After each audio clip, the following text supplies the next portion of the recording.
Australia website for anyone who is unable to attend tonight. So look, we recognise that the current shortage is very worrying and frustrating for many of you, but we want to reassure you that it is a temporary issue, and we hope that with this webinar you'll get the information that you need about the shortage and what's being done to try to manage it, to reduce the impact on all of you, as well as giving you an opportunity to ask questions about any issues that are particularly important for you. We particularly want to highlight tonight that the importance of talking to your rheumatologist or prescriber as soon as possible so that you can discuss what the best way is to manage your treatment during this shortage. This is really very important. So the format for tonight is that we'll hear from our speakers first, and then we'll have a Q&A session where you're encouraged to ask questions, and the panel will be able to answer those. So just a little guide. So if you want to ask questions, there's a Q&A tab at the bottom of your screen. Click on that and you can type in your question, and we'll arrange for that to be answered. If somebody has already asked a question that you would like to ask, you can also vote to make that a more prominent question. So thank you all for joining. I'm going to just introduce our speakers at the moment. So we have Stuart Knight, who's the General Manager of Roche Products. We have Elspeth Kay, who is the Assistant Secretary of the Pharmacovigilance and Special Access Branch of the Therapeutic Goods Administration. And for those of you that aren't sure, the Therapeutic Goods Administration, or the TGA, is part of the Australian Government Department of Health, and they're responsible for regulating medicines and other therapeutics in Australia. And then last but not least, we have Professor Catherine Hill, who's the President of the Australian Rheumatology Association. We also have some additional panel members. We have Dr. Ben Whitehead, who's the Chair of the Paediatric Rheumatology Group of the Australian Rheumatology Association. And we also have Jonathan Smithers, who's the CEO of Arthritis Australia. So I'd like to, perhaps as a starting point, invite Stuart to talk a little bit about the reasons for the current shortages and what steps Roche is taking to manage and increase supply of the product. So Stuart, if you'd like to address people. Thank you very much. It's nice to have an opportunity to talk to you directly. I'm sorry that the circumstances are so difficult, but we welcome the opportunity to have this dialogue. So my name is Stuart. I'm the General Manager of Roche's Pharmaceutical Division, and we created and developed and manufacture Tocilizumab, or Actemra. The medicine has been widely available globally since about 2009, and during that period of time we've understood quite a lot about the medicine, and in particular if we think about the demand for the product. Now that the product has been available for 12 years, we thought that we understood the kinds of demand that was required to meet our ongoing commitment to people who are prescribed this medicine for rheumatology conditions. And I want to reinforce that we take that responsibility very seriously. It's a form of trust that you rely on a company to be able to provide quality, continuous medicine for as long as you need it. The mechanism of action of tocilizumab is quite interesting, and very, very early on in the COVID pandemic, we began to see in China and in Italy that it was being used in an experimental way on intensive care units for patients who had very severe conditions. It's important to highlight that this medicine is not a treatment for COVID, it's not an antiviral, but the idea was that it might have a role to treat the serious complications that come with patients who are ventilated on an intensive care unit. So we saw very, very quickly as COVID rolled out across the world that our demand for tocilizumab increased exponentially. And we then set about having two forms of strategy. The first was to increase the capacity in our own manufacturing units. And we've been successful in that we've been able to double the capacity. So the demand has gone up by more than 200%. And over the last 18 months, we've been able to cope with that demand. Essentially, this is not a new issue for us. We've been dealing with this behind the scenes, really for over 18 months. That demand, though, we were pleased about, because not only could we meet our ongoing commitment to you and the people around the world who take tocilizumab for rheumatology conditions, but we've been able to supply the medicine to over 1 million people around the world who've experienced COVID. And a large proportion of that has actually gone to countries, lower and middle income countries, who don't normally use this medicine. So it's gone to areas where really there's been a very, very high humanitarian need as well. The second strategy, though, that we put in place, because of course we didn't know what was going to happen with the COVID-related demand, was to find an alternative factory. And that work has been ongoing for over a year, and progress is going well. And that factory is due to come online by the end of this year, all going well. And so we thought we had the situation under control, and certainly at the beginning of this year, we were feeling confident that we could meet both demands, the demand to you, the people who take it regularly, and for COVID. And then something changed fundamentally, which was Delta, the Delta strain of the COVID virus. And you'll be familiar with the fact that it is more contagious, but also it has an important parameter in this context, that patients are twice as likely to end up in hospital versus the previous strain. So what we've seen is an even further increase in demand for tocilizumab, and our forecasts are now showing the demand is 4 times the previous global demand. So we're at 400%. And this is causing us a worldwide shortage, which will be temporary until our new factory comes online at the end of the year. So the other speakers, Professor Hill and Elspeth Kay, will talk to you about what does that mean.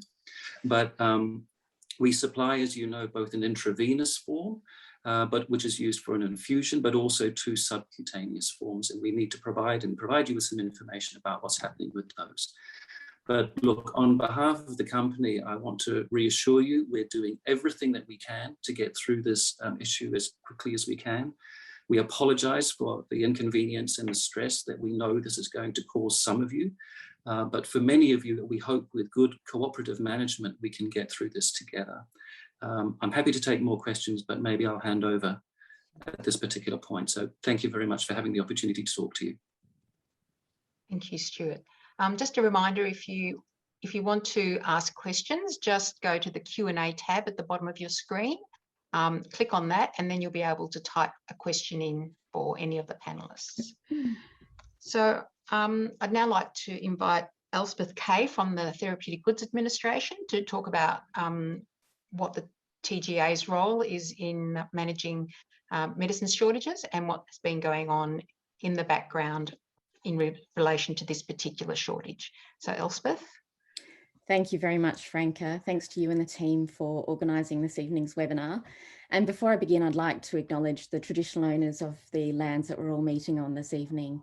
Here in Canberra, we're on the lands of the Ngunnawal people, and pay my respects to elders past, present and emerging, and acknowledge the contribution and participation of Aboriginal and Torres Strait Islander people this evening. So as Franca mentioned, I'm from the TGA, and we are Australia's medicines regulator, and we're part of the Australian Government Department of Health. And one of the roles of the team that I lead is to monitor for shortages of important medicines and take action to help people who need these medicines to continue to be able to get them. Have the next slide, please. So our role in monitoring and managing shortages has become particularly important in light of the COVID-19 pandemic, which I'm sure everyone is aware has placed pressure on supply chains for all sorts of different products, including medicines. It's compulsory for pharmaceutical companies to report to us when one of their prescription medicines is in shortage, and we publish that information on our website. And we can also take some actions to help reduce the impact of medicine shortages on people who need these medicines. Next slide, please. Unfortunately, we can't always prevent shortages from happening. So our goal is to reduce the impact of shortages and to support access to medicines for people who need them the most. Our work involves collaborating with health professional and consumer groups, with pharmaceutical companies, with medicine wholesalers and other government agencies to find ways to achieve these goals. And through the current shortage of tocilizumab, We've been working with Roche, with the Australian Rheumatology Association and Arthritis Australia, a panel of medical experts and various other stakeholders to provide access to this medicine for the people who use it for its registered indications, and provide for continuing access for people who are hospitalised with COVID-19 who don't have other treatment alternatives. We understand how critical this medicine is for thousands of people in Australia, and we're committed to doing what we can to reduce the impacts of this shortage. Next slide, please. So as Stuart has mentioned, the global supply of tocilizumab is very limited, particularly the supply of the vials for monthly intravenous infusions. We don't expect that there will be new stock arriving until early next year. So that means that supply needs to be conserved for people who don't have alternative treatments. So this means some temporary changes need to be made to manage through this period. The supply of the subcutaneous forms of tocilizumab is also limited. So that's the Actemra and the pre-filled syringe for weekly injections. And that means that people might not always have access to the device that they usually use, and might need to swap between the Actemra and the syringe devices depending on the availability of supply at the time of dispensing. Our primary concern, and the concern of the people that we're working with, is that people who don't have other treatment options have access to the remaining stock. Next slide, please. We do understand that this is a difficult situation for people using tocilizumab, and we will continue to monitor the supply of the medicine and to communicate about it throughout the shortage. The shortage has been managed so far with collaboration between a number of different groups, and we've undertaken collaboratively a number of different activities. Since we've been informed of this shortage, we've been working very closely with Roche and with wholesalers to monitor the supply of this medicine in Australia. We look at supply on a daily basis, and we're working with state and territory health departments to predict how long our supply of tocilizumab will last, and to work out how much current usage might need to reduce in order to support people who don't have alternative treatment options. We've also worked with Roche and medicine wholesalers to limit supply, to stop stockpiling, so that there can be fair distribution of the stocks available. And we've worked with rheumatologists, with the ARA and Arthritis Australia to develop guidance and advice to help with switching and to understand the conditions for which there are fewer alternative treatments available. We've also worked with Australia's National COVID-19 Clinical Evidence Task Force to reduce the use of this medicine for patients with COVID-19, to limit it to people who have no other options. For people using the subcutaneous forms of tocilizumab, we've implemented a change to pharmacy practice that allows your pharmacist to supply whichever product they have in stock at the time. So if you have a prescription for an Actemra, but an Actemra isn't available at the time you present your script, the pharmacist can substitute the pre-filled syringe and vice versa. And that substituted product will be PBS subsidised, and there's no need for you to return to your specialist for a new prescription. One of the things that we can do to help manage shortages is to find overseas stocks of medicines that are registered in Australia and make those overseas stocks available here. So we've, in this case, been looking for additional supplies of tocilizumab that we can bring into Australia and make available through this route. And we have managed to find some limited supply. And so we have granted an approval that will assist with the supply situation in the coming months. And finally, of course, communication is so important. We understand that, and we'll continue to provide information about the shortage throughout the time that it's occurring. We publish information on our website, and we have social media channels that you can follow. There's also a TGA shortages email that you can subscribe to. Next slide, please. So there are several measures that we're asking people who are using tocilizumab at the moment to undertake. And I know that Catherine and the other doctors on our panel will speak about this too. But one is to speak to your prescriber if you're using tocilizumab. They will talk to you about your particular clinical situation and any temporary arrangements that may need to be made in the coming months to manage through this situation. If you're using the weekly Actemra or syringe device, it's important that you speak to your prescriber or your specialist nurse about how to use the other device in case that you do need to swap to a different device so that you know how to use that.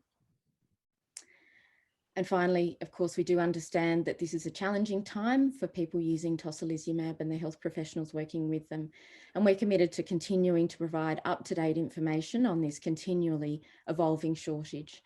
And as I said before, you can find information on our website, both information about the duration of the current shortage, as well as various statements about actions that we're undertaking and guidance that's been provided to health professionals.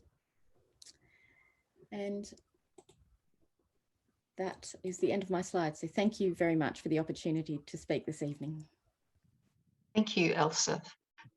We've got a few questions, but perhaps we might just let Catherine have talk a little bit, and then we can start answering the questions. So, Catherine, would you like to start your presentation? Thanks, Franca, and thanks for the opportunity to speak tonight. Thank you.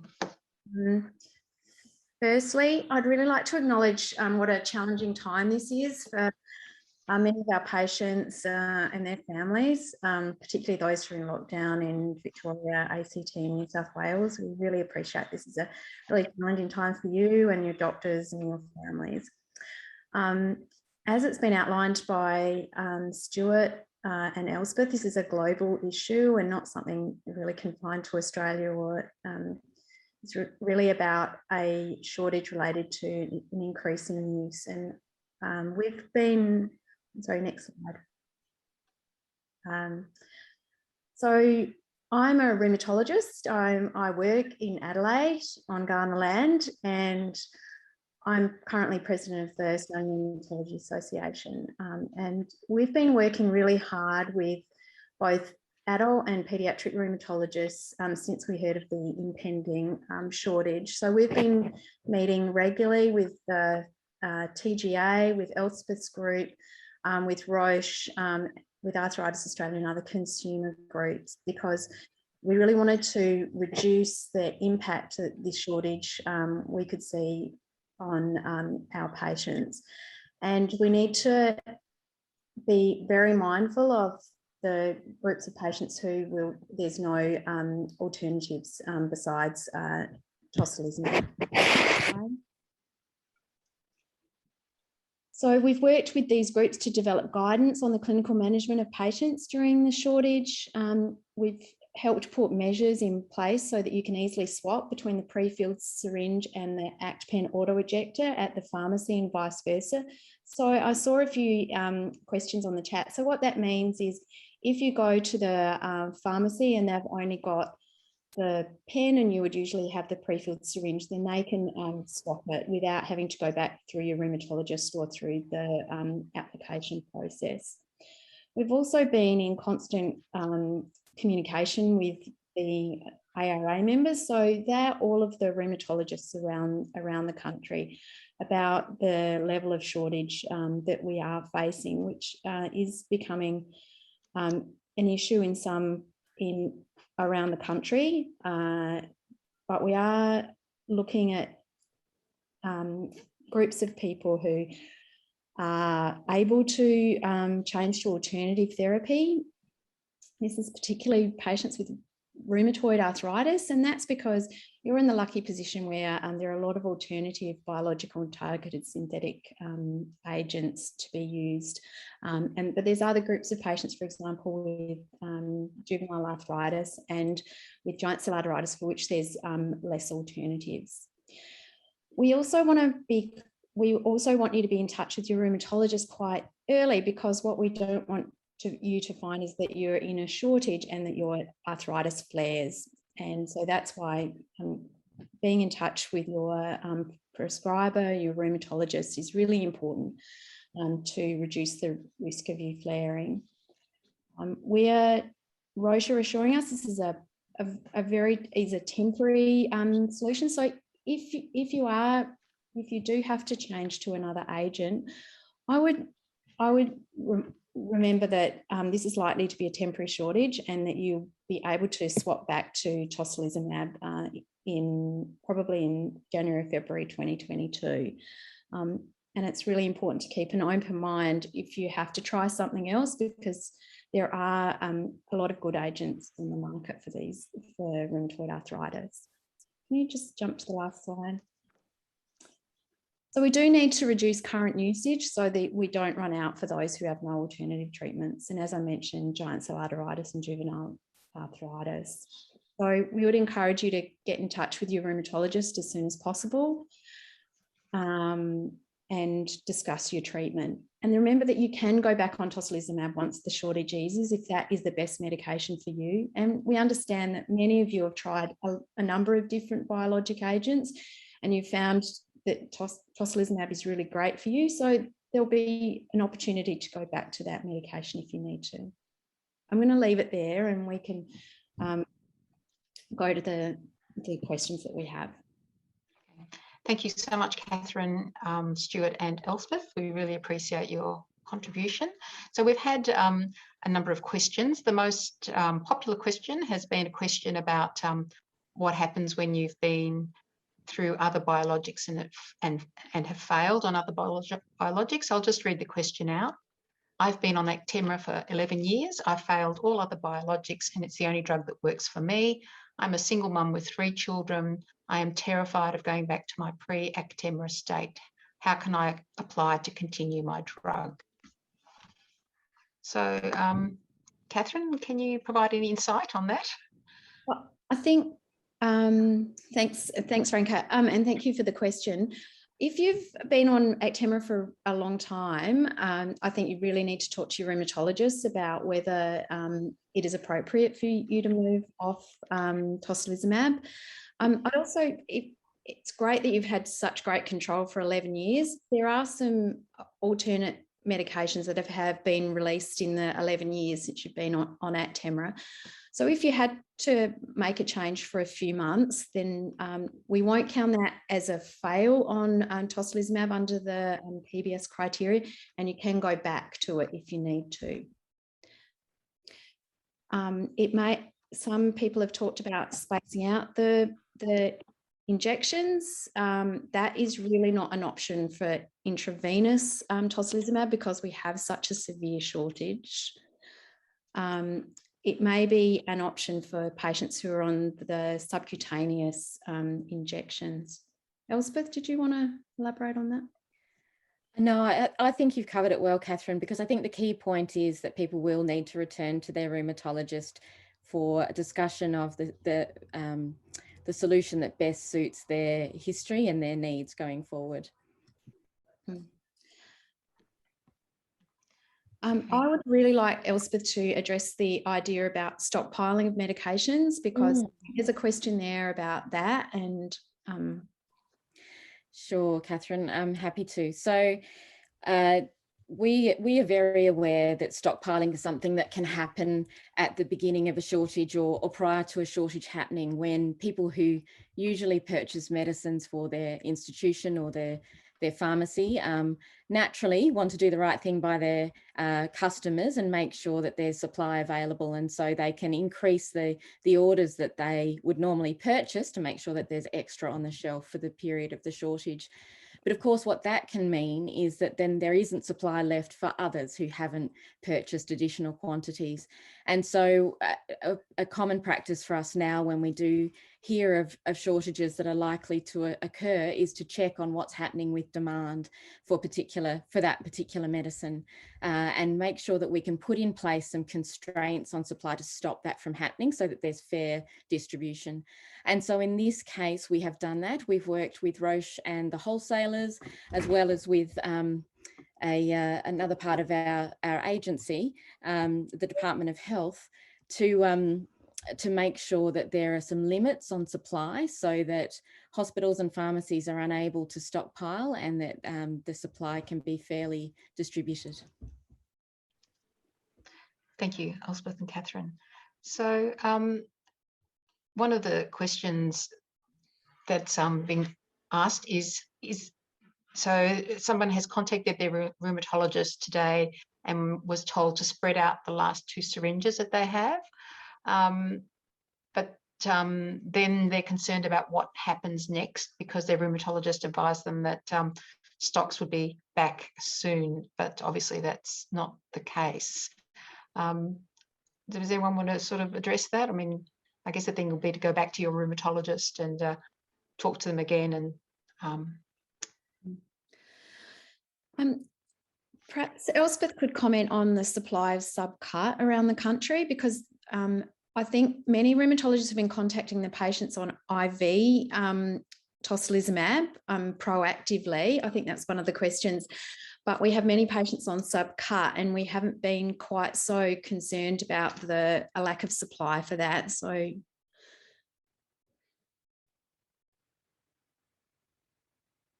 Oh, lost her.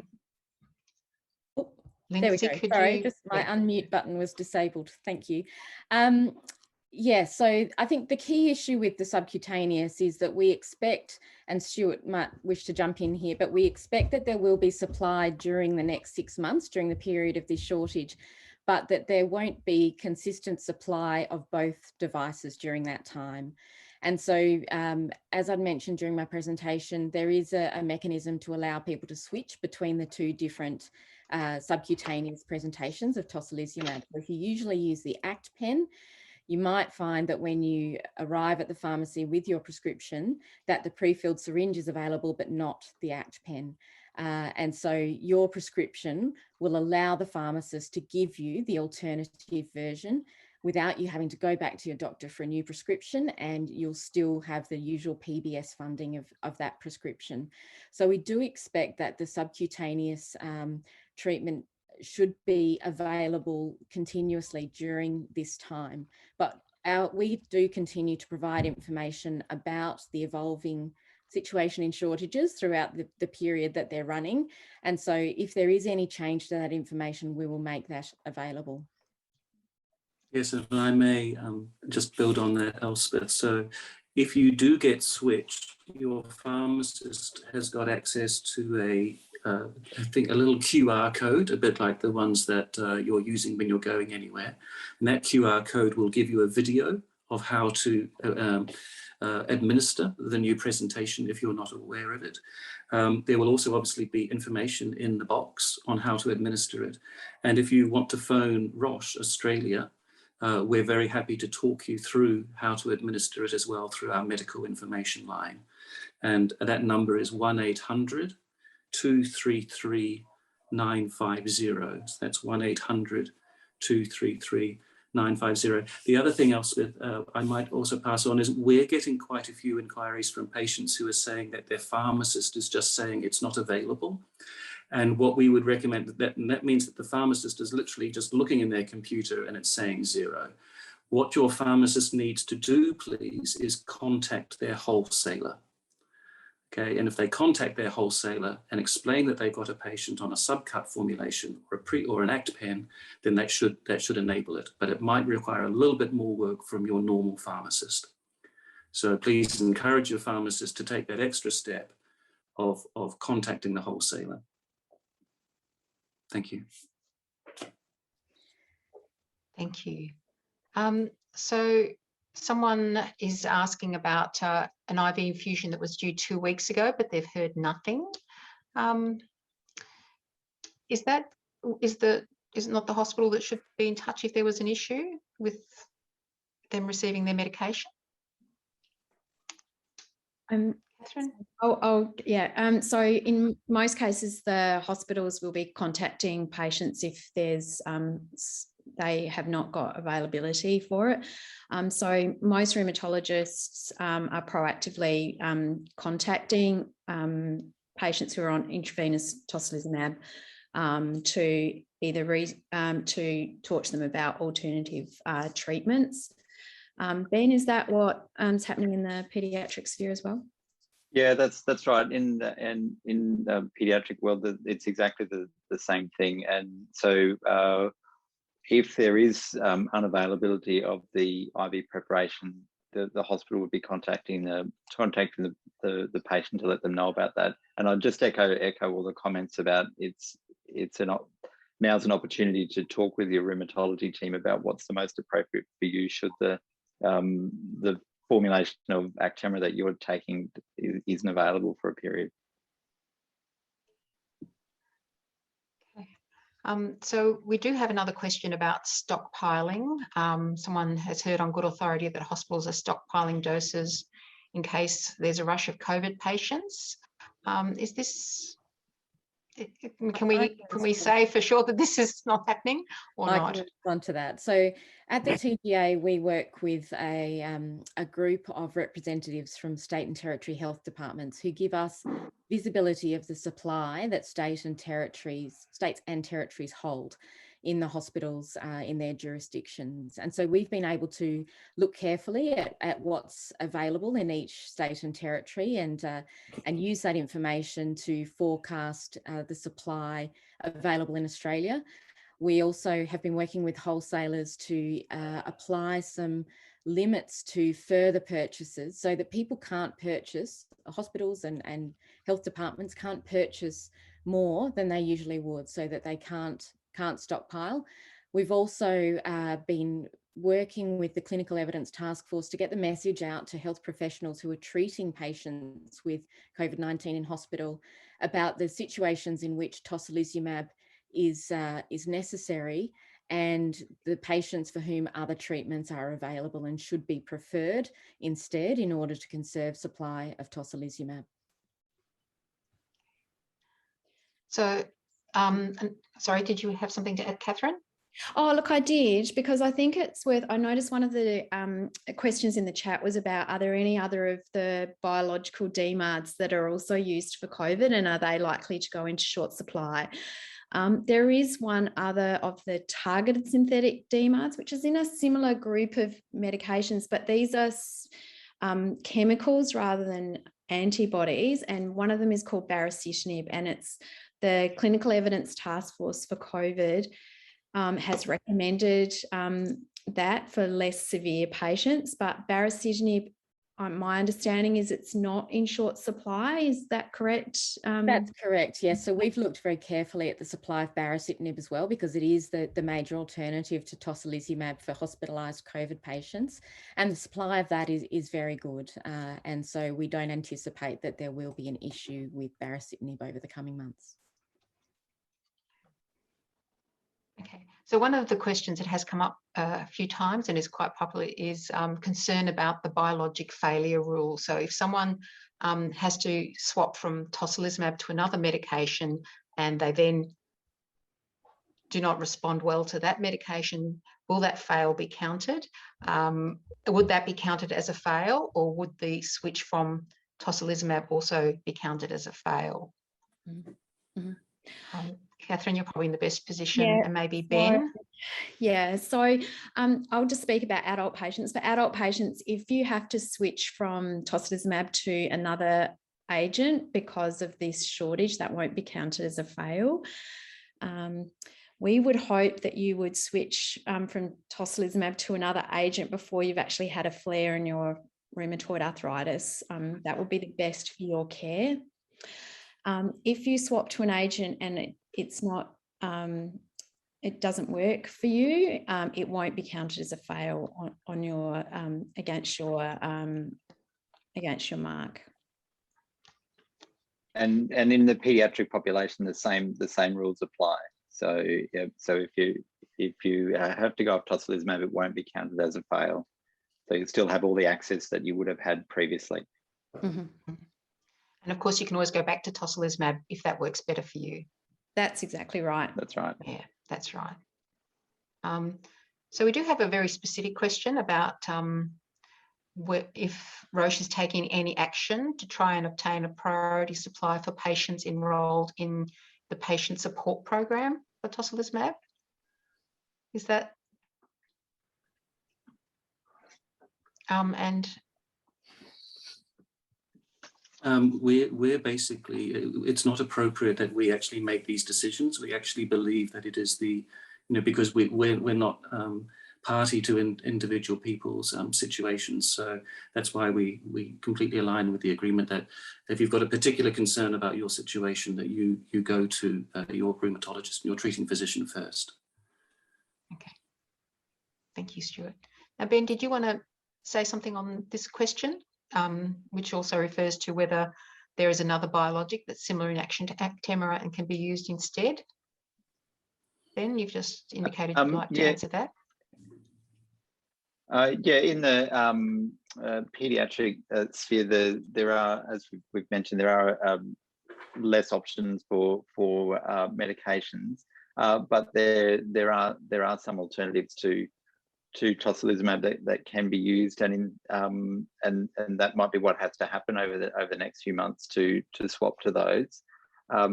But I think we sort of hopefully we'll be able to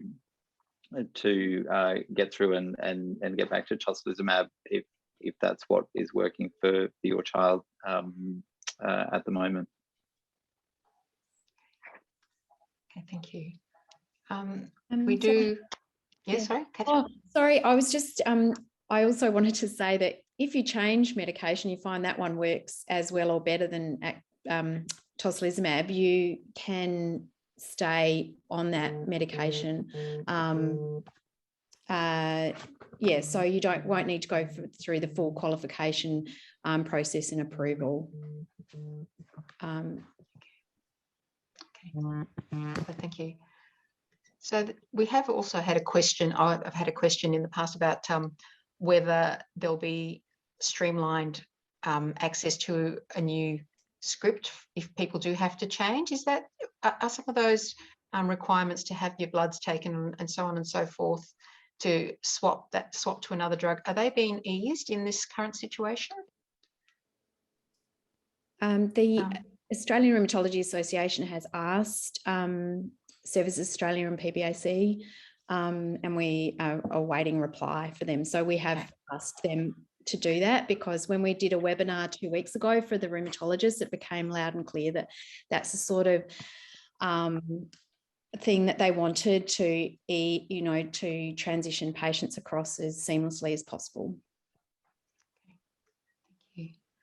So there's another comment here about many patients who will be unaware of the shortage until they go to their pharmacist and try and fill their script, and suggesting that a more efficient way would be for patients who are currently on tocilizumab to become aware of the situation would be for the rheumatologist to contact them directly. I understand that, Catherine, you've been trying to encourage rheumatologists to do that, but it's not always as straightforward as you might expect.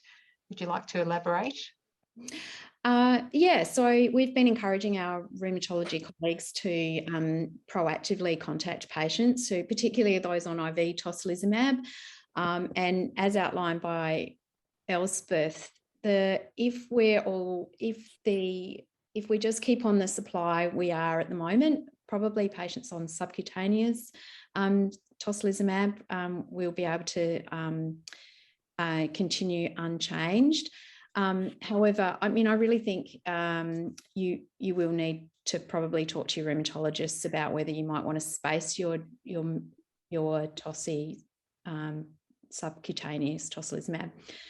For example, for patients with giant cell arthritis, there's some studies to show that widening out the time between the injections, your disease can still be reasonably well controlled, and there's similar in rheumatoid arthritis as well. So good questions for your rheumatologist, who knows you, and your rheumatologist know your disease best. So there's also a question from someone wondering about what exactly the level of stock is, because she's confused that she's been told that there's nothing left, and yet the message from here is that there are some stocks available. Stuart, would you like to perhaps clarify where the stock situation actually is? Or perhaps Elspeth, sorry. Elspeth might like to go first. Yeah, so there is still stock available. We're aware that wholesalers are holding stock, that there are stocks already in pharmacies and of course in hospitals, and the amount varies from place to place.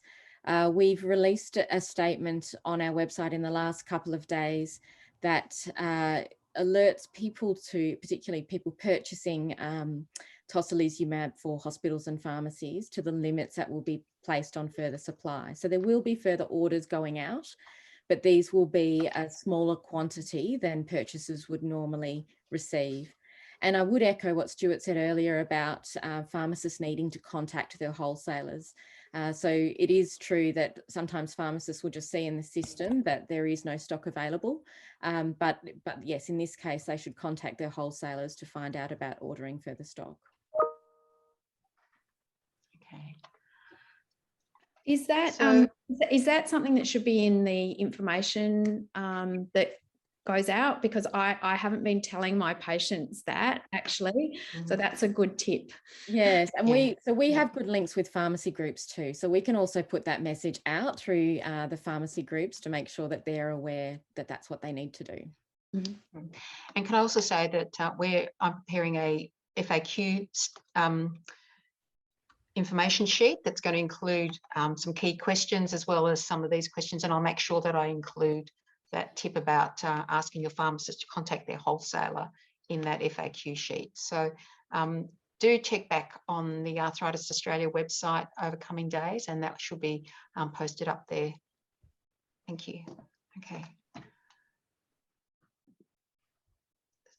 So we have quite a few questions. Someone is asking what happens if you can't get either, by which we mean, I suppose, is meant the subcutaneous or the pre-filled syringe. I suppose if someone has a current script and they haven't been able to see their rheumatologist, what happens in the sort of between times if they're just about to run out? Can we provide any advice? I suppose this is one of the reasons why it's important to speak to your rheumatologist quite soon about your ongoing treatment. But we also do expect that there may be sometimes some local stock out. So you might find that one pharmacy might not have stock at a particular time, but the pharmacy down the road might. So there might just be some sort of patchy supply like that. And yet another reason, I think, to ask your pharmacist to contact their wholesaler. Okay. And the other thing too would be to actually contact your pharmacist well in advance of your script running out and get them to order it for you if they are able to get supply through their wholesalers. Okay. Someone's suggesting there's a number of people on the line who have had Actemra and have failed other biologics. I noticed in some of the advice that there was a question about people who are unable to swap medications. Can someone provide some insight on what sort of categories of people that might be? Sorry, is that a difficult question under the circumstances? Perhaps Catherine and Elspeth might have a go at that question. So I guess that some of the conversations that we've been having with TGA and Roche are ways that we can make sure that the supply gets to the groups of people who don't have any alternatives. And we understand that those are patients with juvenile arthritis, often giant cell arteritis, or there'll be certain people with rheumatoid arthritis who've tried a number of other biologics. Through the hospital system, that's a little easier, but we are, I think I'll throw that back to Elspeth. We're trying to work through some ways that we can make that simpler for just people at the dispensing end. Thank you. I hope that answers the question. So there is also another question about switching biologic treatments. And they want to know, I think this is the question that's already been asked actually. Will switching medicines involve getting a new script from the PBS? And will those people have to go through the qualification process again? at this stage, Catherine? And no, they won't. There's a application form which is a switch, but that's a pretty simple one, reasonably simple one to do, and we've been working to try and get that as seamless as possible. okay. Okay, this is an interesting one. I have a permanent port for my IV infusion. Where does that leave people in the situation, as my port has to be flushed after 36 days? Sorry, I've just lost that question.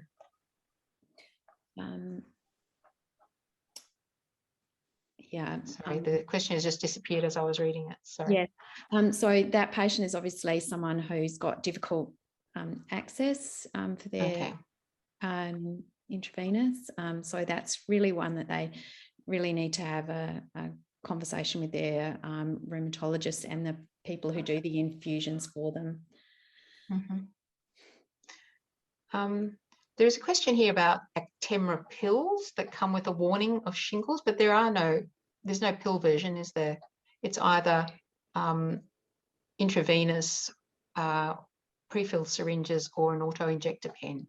Yep. So that's not the case. No, I mean, I think what that person's referring to are a group of medications called Janus kinase inhibitors, JAK inhibitors, and we are fortunate enough in Australia to have access to 3 of those: tofacitinib, baricitinib, and upadacitinib. And they've been recently on the market, but they do have an increased risk of shingles, as was rightly pointed out by the person who asked the question. Yeah, so but they are available in Australia, and for some people who are currently on tocilizumab, they might be the appropriate medication to shift to. Okay. So someone's asking if they could be provided with a timeline for delivery of new stock in Australia. So when is the anticipated date that the supply issue will ease? Stuart, that might be appropriate for you to answer. Well, we're working with Elspeth and the team. We're saying at this point in early 2022, sorry, so in January. And so we can't give a defined date, but obviously all I can do is give you my absolute assurance we're working around the clock to try and resolve this as quickly as possible. And the sooner that we can get this new factory online, the better. But what we absolutely commit to do is, as soon as we've got new information, we will share it with everybody so that everybody can plan accordingly. Elspeth, was there anything else from your side? Yeah, perhaps I'd just say that we are monitoring this very closely and following up with Roche on a very frequent basis. And as that date draws closer, we'll be looking for more and more specific information about the arrival of that stock, so that we can keep everyone in the loop and make sure that that information is available to people who are waiting.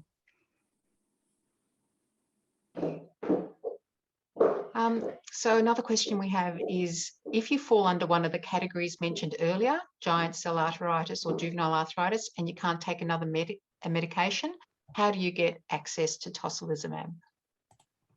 That might be one for Ben and Catherine.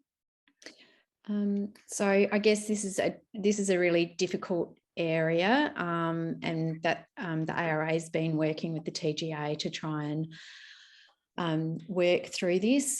Through the hospitals, it's quite a bit easier because we're privy to that in what reason you're having the tocilizumab. So I think in the paediatric space, it's probably quite a bit easier. But for adults, it is harder. Elspeth, do you have any? Are you? How are you thinking you're going to work through this? Yeah, so the message is going out through the Rheumatology Association, as Catherine has said, but also through state and territory health departments. And we do, as I said, have close links with pharmacy groups as well. So getting that message out about the fact that people do need to speak to their rheumatologists early, but also to make people more aware of the conditions for which there are fewer alternatives, so that people who are in charge of those supplies of tocilizumab that remain can make sure that it is conserved for those people who don't have so many alternatives.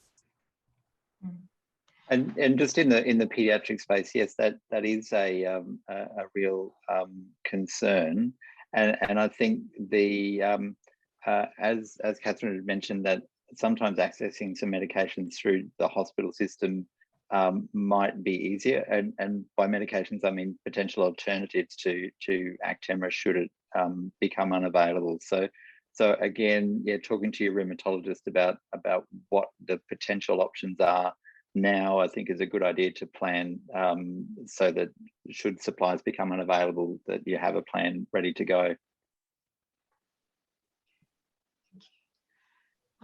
So I've also got another comment here about communication with pharmacists. So Elspeth, I understand that you've been working with pharmacy groups as well to provide advice about how to manage during the shortage. Could you please elaborate on what's involved? Yeah, so we've published information for pharmacists about the ability for them to switch between the two subcutaneous versions of Actemra, as well as about the shortage in general, and the information that we've been providing through state and territory health departments goes out amongst the pharmacists within those states, hospital pharmacists. We also have a working group of people involved in medicine supply around Australia, and that involves a number of the peak pharmacy bodies, so the Pharmacy Guild, the Society of Hospital Pharmacists of Australia, and the Pharmaceutical Society of Australia. And so there are also channels through which we can reach pharmacists. Thank you. So just reviewing some of the questions here.